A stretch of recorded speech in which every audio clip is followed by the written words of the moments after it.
Learn about a special angel's battle against cancer and what her family is now doing to help others. Coming up next on Carolina People.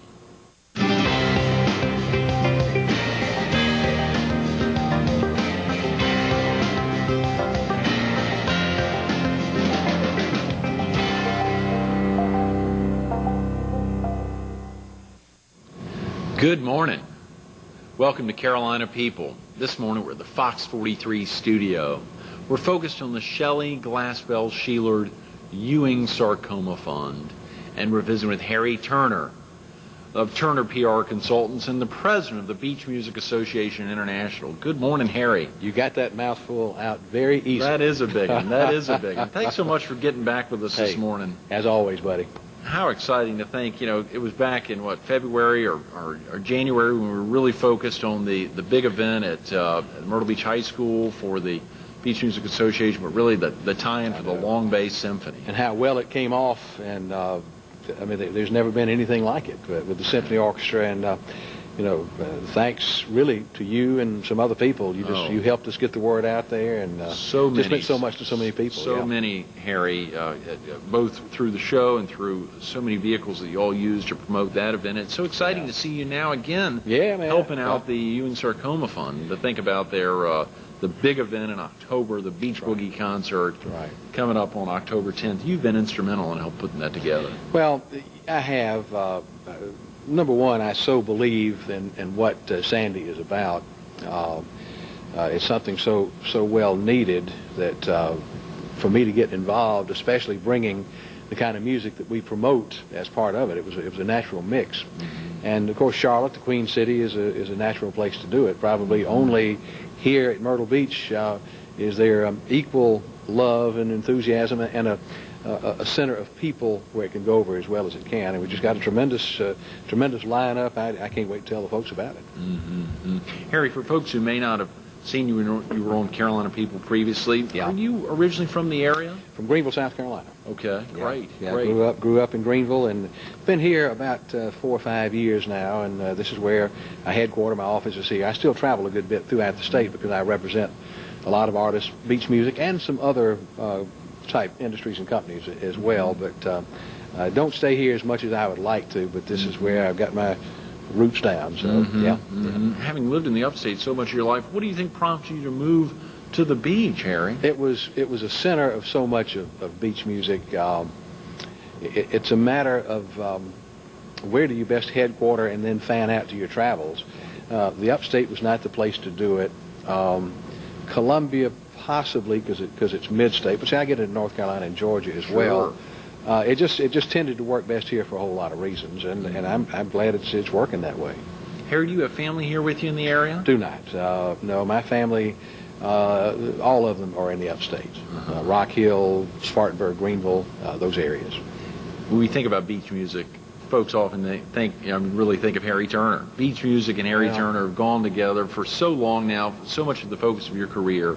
Almost 30 years, yeah. Mm-hmm. Almost, that's right, since you were in diapers. 1976 is when I started, Is that right? Yeah. Can you share with the viewers how you first became a part of the beach music scene? Well, it really was just barely called beach music at that point in time. It was basically 50s and 60s music, rhythm and blues, good time rock and roll, that kind of stuff, soul music, Motown.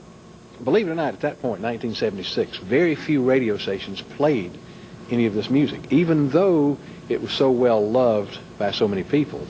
So I went to the radio station. It was up in Spartanburg, WSPA Radio, and I hit them with the idea of furnishing my record collection if they would play some of this music. I said, because there's a market out there. Well, one thing led to another, and rather than using my record collection, I was in the insurance business at the time, they said it might be interesting to have a businessman host a show, or co-host at the time, which is the way it started, co-hosting. Then I took it over on my own when the guy co-hosting moved on.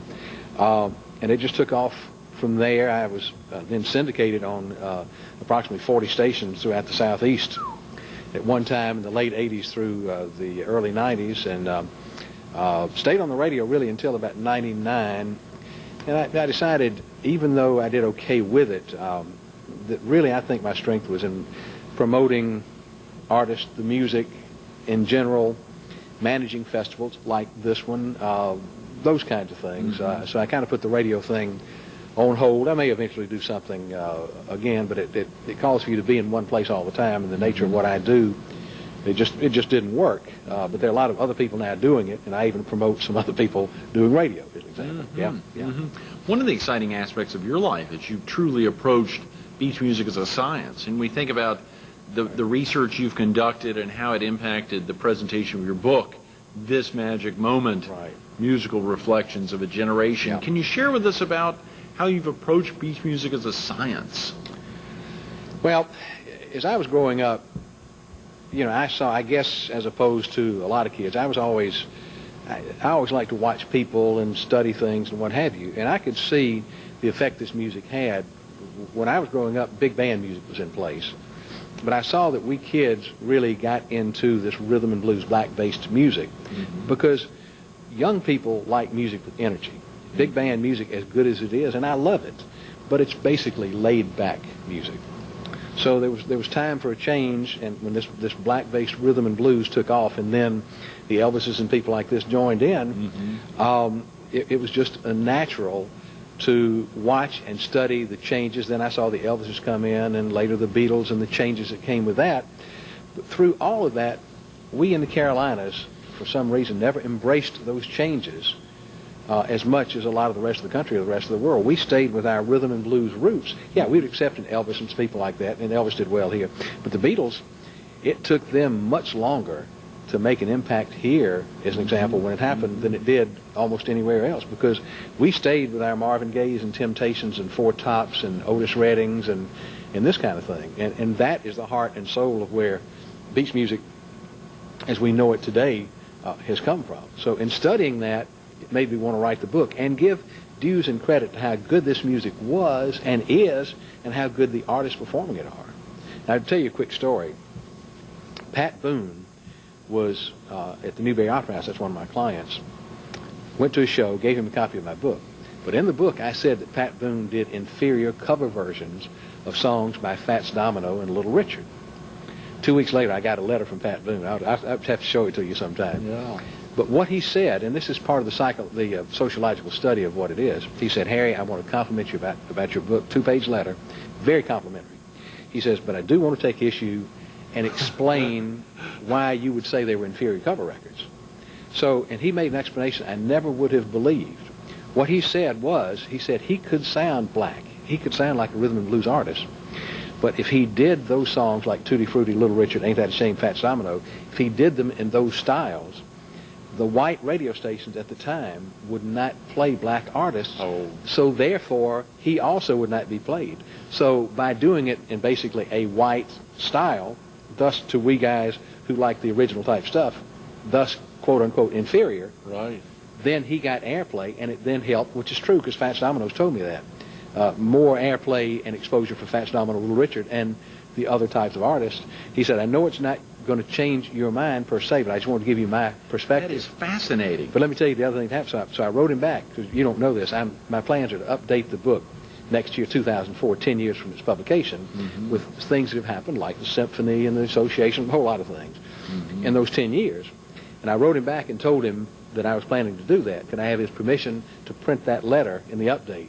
He wrote me back and says, go for it. I'd love to have it. It would be an honor. That is fascinating. When you think about that, and so when a DJ would play the music, they'd say, this is Pat Boone singing Fats Domino such and such. Or they may not even say singing Fats Domino song, because you got to remember, the white radio stations at the time were still from the big band perspective. Therefore, they weren't willing to accept this black-based rhythm and blues. The only black artists that were basically accepted in those eras were people like Nat King Cole, Johnny Mathis, Louis Armstrong, Pearl Bailey, the more jazz-related, but not heart and soul rhythm and blues type singers. That is fascinating, Harry. I'm so glad you shared that, and that'll be a thrill when your book comes out 10 years after its original publication date. We've only got a couple of minutes, and I want to focus on when you became aware of the Shelley Fund, or the Ewing Sarcoma Fund. I became aware through Chuck Dobie. Chuck was the owner of Cappy's, and literally, I shouldn't laugh about slamming my watch down there, but beside the point. Literally, he was a good friend of Sandy and Richard, and of course you know what she went through with her daughter and so on down the line. And it was so touching that I was on board right from the start. When Chuck said, I'd like us to put together a beach music concert, we just jumped in with both feet. Of course, Hilda and others joined in, and hey, it's on. It's going to be a tremendous lineup. Should I tell them? Yeah, share with the viewers. Absolutely, please. Probably the top beach music group of all, in the eyes of many. Certainly one of the 2 or 3 top groups. The chairman of the board will be the headliners. Billy Scott and the Prophets, one of the most exciting entertainers, our good friend. Archie Bell of the Drells, Tighten Up. The Breeze Band, if you've never seen them, they out of Charlotte, and Dink Perry's one of the great lead singers of any group. Then we've got a group called the Band of Gold out of Charlotte that's more a regional band that's kind of tied to a radio station. But also we have a group that I'd like to tell you about sometime called Boys Club and a Babe. That's a brand new beach music group, and they range in ages from 9 to 23. And they're totally into beach music. They're an excellent act. And the 9-year-olds totally into beach music. Oh yeah, it's unbelievable. It's unbelievable. It's a family. They're all related. So they're going to be there as well, and kind of making their debut for a lot of people at the Charlotte event. So I mean, it's going to be a tremendously exciting show taking place at the Shrine Temple in Charlotte, which is, if you've never been there, is just one. It's perfect. I mean, the acoustics, the setting, the whole 9 yards, it's just tremendous. And, of course, I'll be managing the event and be there on site and helping with the emceeing. We'll have some other radio people, and there'll be some surprise guests coming in, too, and hope that maybe you can make it up for it. You know, golly, Harry, amazingly, that is the day before the American Heart Association's Heart Walk. And is that right? Okay. Obviously, as the president of the Heart Association, it's a big deal. But I am going to be, we're cheering it on right now. Be there in spirit, we're trying to make a lot of support for it right now. And if I can possibly make it, I'll make every effort to be up there. When you think about the idea for the Beach Boogie concert, and surely you had a lot to do with putting this together, but how did you come up with the name Beach Boogie, and what's its significance? Well, see, a lot of people think, and I think we may have been through this before, but not everybody saw it. People think of beach music and the shag as being synonymous, and it's not so. Right. A lot of beach music you can't shag to. There's a lot of slow stuff within it and the whole 9 yards. And boogie connotates a little more up-tempo thing. So beach and boogie kind of broadens the perspective of the way it's presented to the public. Okay, well, that's fascinating. Yeah. You mentioned that chairman of the board, probably one of the biggest names, or surely in the top 3. Yeah. Do they have a lot of their own original stuff, or do they play a lot of other folks' They stuff? do some other folks' stuff too. But see, the chairman of the board were a national act as well as just a regional beach act, and that's one of the things that has made them as big as they are. The other thing about the chairman is that believe it or not, in these guys in their 50s and 60s, their biggest audience is 30 and under. When they play at the House of Blues here, you go to the House of Blues, and 89% of the people there are 30 and under. They sing along with every word. They know all about it. No way. So they're great to reach a younger audience as well. But General Johnson, their leader, and we need to get him as a guest sometime. He's if there's a genius in beach music, it is General Johnson. He was originally with the Showmen when they had the hit 39-21-40 Shape, which is a tremendous beach music classic. Also one called It Will Stand, which was a national hit with the Showmen. Then with the chairman, they had some top 10 records like Give Me Just a Little More Time, Pay to the Piper, You Got Me Dangling on a String. Then moved, that was recorded up in Detroit, then moved to the Carolinas where they found their niche. And basically they don't play much out of the Carolinas except maybe Georgia, Virginia, Florida, something like that. And they're just, they're Carolina superstars even though they have a worldwide following of those national hits. Yeah. And where are they based, Harry? They're based out of Charlotte. The different members, there are 3 members of the group plus the backup band. Actually, General Johnson lives in Atlanta. Kenny Knox lives across the line in York County, South Carolina, just across the line from Charlotte. And Danny Woods lives in Greensboro. But their office is in Charlotte. It was so exciting it was about 6-8 months ago when you helped introduce Maurice Williams to Carolina people. Yeah. And one of the things you highlighted about Maurice is, albeit he's gigantic in our area, Yeah. he's an international flair. When Absolutely. you're talking about General Johnson, That's right. Chairman of the Board, them having a national audience, Same thing. but really playing in the Carolinas. I think you talked about that London event that Maurice was Oh, playing yeah, in sold there. out. They sing along Sold with every out word. everything, yeah, Let me that's tell right. you, a good friend of mine is a promoter from Cleveland, Ohio. He went with me to the House of Blues to see the chairman. He just thought they were great. He has contacted them, and for good money, about getting them to go and do some shows in Ohio and Indiana and Michigan, and they've turned him down. They want to stay here in the Carolinas. Wow. Yeah. How exciting. Yeah. Thanks so much for being with us this morning. You got it, friend. As always. We're visiting with Harry Turner, putting on the Beach Boogie concert October 10th, 2003, the Oasis Temple there in Charlotte. $25 a person, 7 p.m. to midnight. Get up there. And you can go to EwingSarcomaFund.com to check it out. Right.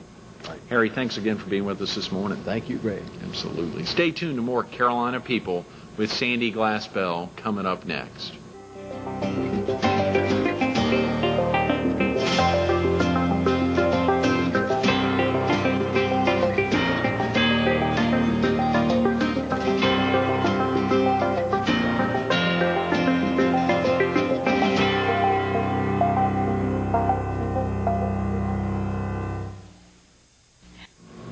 Welcome back to Carolina People. This morning we're at the Fox 43 studio in Myrtle Beach. We're focused on the Shelley Glaspell Sheelard Ewing Sarcoma Fund, and we're visiting with her mother, the president director of the fund, Sandy Glaspell. Good morning again, Sandy. Good morning. It's been so exciting all week long to think when you kicked off the week with Chuck, all the excitement going into just really giving a chance to get back and focus on the Ewing Sarcoma Fund, to think about so many of the activities going on, obviously with the big Beach Boogie concert coming up in October and the walk in November and the fashion show next April. There's a lot going on. You There's and a lot Christy going and your on. husband, you all have really wrapped in to make this a successful fund, even in this germinal stage. Right, and we've been extremely busy trying to balance work and home and starting this foundation. It's been extremely busy. How do you do it? I don't know. I wake up every day asking myself, how do I do that? But inner strength, I suppose. It just happens. I've had lots of support from friends and family. It's just meant to be. Shelley's got... meant to be. Shelley's given you some inspiration. Yes. Obviously, she's given you some extra strength to be able to do that. I can hear her saying, Mom, get out there. You can do it. So Yeah. we're determined to do it. That's great. That's great. Obviously, you're the president of the fund, and for folks who may have missed you on Monday, the fund was formed in memory of your daughter and her fight with Ewing sarcoma. Can you share with the viewers a little bit about the disease and its impact on your family, and in a recollection sense, how it's affected other families? Well, Ewing sarcoma, as we've said before, is a rare bone cancer. It's typically a pediatric disease. Cancer itself has no economic, social status. It can happen to anyone. You never think it will happen to you. We never thought Shelley had cancer. She was misdiagnosed several times, and it took a series of months and physicians before we actually found out what was wrong with her. What are the symptoms of Ewing sarcoma? Typically pain, prolonged pain that intensifies, increased fever, but primarily pain. And which bones are normally affected? Typically it's the large bones in the body, such as the spine, femur, hip area. Shelley's was located in her right scapula, which is the shoulder blade, and only 4% of Ewing sarcoma is in that area. So hers was even a little more rare. Very rare. What's the cause, Sandy? What's the cause? Where does this come from? Really, there is no known cause at this time. We asked ourselves that. We searched for information. They think there may be a genetic predisposition for Ewing's, but it is not hereditary. So basically, we do not know at this point. I was really moved on Monday when Chuck Dobie was talking about, of course, you'd already been on, and Chuck came in and was sharing with the viewers a little bit about yours and your husband's commitment to both your daughters, but working hard overnight at night. He said y'all were cleaning planes to be able to have the money to put your girls through school, and that commitment is a commitment I guess really only a parent or a grandparent, somebody who's got a loved one can make. Very powerful. Very powerful. What were the greatest needs you and your family felt throughout the course of Shelley's treatments? Mainly emotional support. We probably worried Shelley's doctors and nurses tremendously because we had no answers.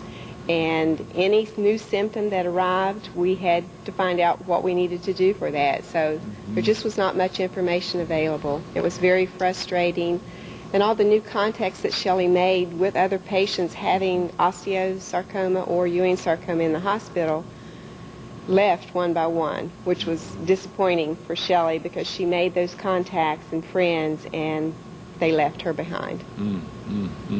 Obviously, Shelley began the work which you and the foundation are hoping to carry on and will continue to. Can you tell us how she reached out to other patients? You know, Karen talked a little bit about that yesterday, but from your perspective, how did she reach out to other patients? Shelley was determined to beat her cancer. She was very strong in that in the beginning, and she said, "Mom, I'm going to beat it. I love my life, I love my family, and I finally know what my purpose is in life, and that's helping others with this disease." So that was our main goal, to carry on what Shelley really found, that was her niche in life. When you think about some of the programs you all are sponsoring, I know we highlighted those a second ago, the Beach Boogie concert, that really ties into her love of life. Oh yes, and her dad's a beach music buff, and he's lead singer, and sang a lot of the beach songs, so it's real passionate in our family as well. And the walk in November, that sure ties into right. So many Wings things. Beneath Our Feet, that's pretty much our logo for that walk. Wings beneath our feet. Right. That's great. That's great. When you think about, and of course the Shelley's bracelet and the wraparound in that aspect, that folks can really carry Shelley around with her or have Right. her on their body. She's everyone's guardian angel. So that's pretty much how we try to portray that. How are the funds being raised currently? I mean, is it almost exclusively through the charitable events, or are there a lot of folks that have found out about the Ewing Sarcoma Fund, have found out about it through that web address or through you all providing numbers or addresses? How have they been getting the funds to you? In the beginning, it was private donations, and then the bracelet sales, and primarily now it's through our major fundraising events. Who is eligible to receive aid from the organization? We're going to start in the beginning. That will be residents of North Carolina who have someone in the family that has Ewing sarcoma. Our goal is to expand into other states and be able to become nationwide, such as with other types of cancer. And at some point to be able to really work on research to fight it. Most definitely. Who are some of the other folks? You know, all week we've met some of the folks, for viewers who may not have been here all week tuning in. Who are some of the other folks working with you on the board, Sandy? Well, I'm the president. My other daughter, Christina, is vice president. Carrie Boyce, who is the designer of the Shelley bracelet. Chuck Dobie. And I have two prominent physicians in the Charlotte area, Dr. Michael Livingston and Dr. Niesel. Okay, and you said right now this is open just to North Carolinians. Correct.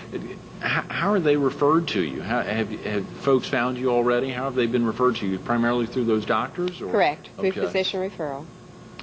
What do you hope to accomplish long term with the Ewing Sarcoma Fund? When you get into that aspect of getting to research, that means the foundation is really at the level you wanted to take it. I mean, to go along with helping to aid patients through prescriptions or otherwise. Exactly.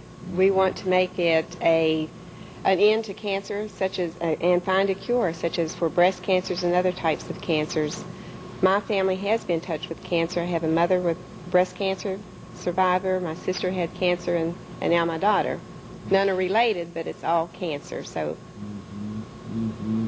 Sandy, if you had one message to give to patients, existing patients of Ewing sarcoma, or their families, what do you think that message would be? never give up the fight. Never give up the fight. Daily advances have been made. There's always research done daily. New cures, new medications are found constantly. Never give up. What do you miss most about your daughter, Shelley?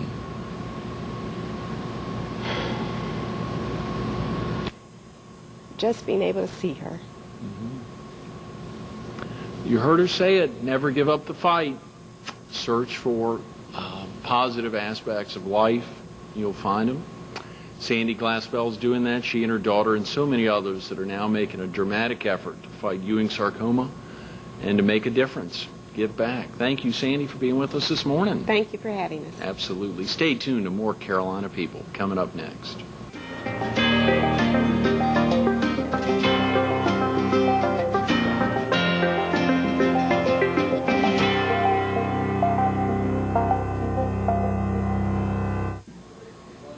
We want to thank Harry Turner and Sandy Glaspell for making this week of Carolina People such a great success, working so hard for the Shelley Glaspell Sheelard Ewing Sarcoma Fund. Give back. Check them out online at ewingsarcomafund.com.